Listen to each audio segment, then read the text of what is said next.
There are now stricter penalties in effect in Ohio if you're caught and arrested for driving while under the influence of alcohol or drugs. Annie's Law went into effect this week, and News 5's Paul Kiska is taking an in-depth look at the new changes this law brings. Well, Lee, this new law does crack down on people driving drunk or on drugs, but the question is, will it actually have an impact? It's violent crashes like this one in Lorain County 2 years ago that caught the eye of state lawmakers. Police said the female driver had marijuana in her system when she plowed into a house, killing a baby. Now, Ohio laws for operating a vehicle while under the influence of alcohol or drugs just got tougher.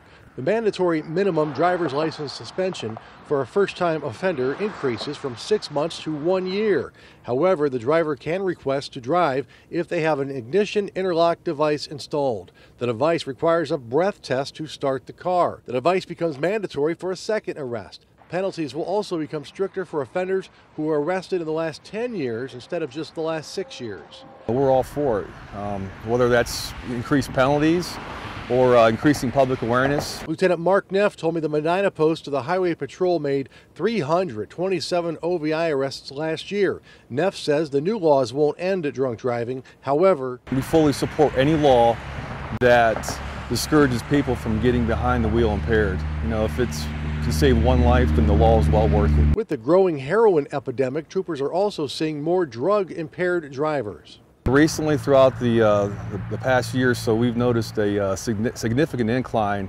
on the amount of drug-impaired drivers. That's been a concern of ours as well as, you know, the alcohol-impaired drivers.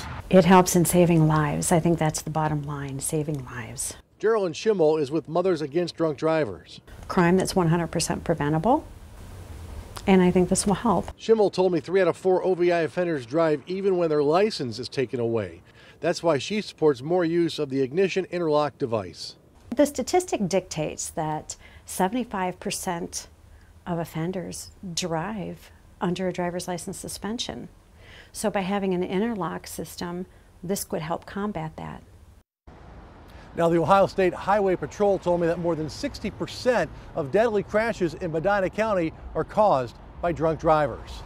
Live in Cuyahoga County, Paul Kiska, News 5.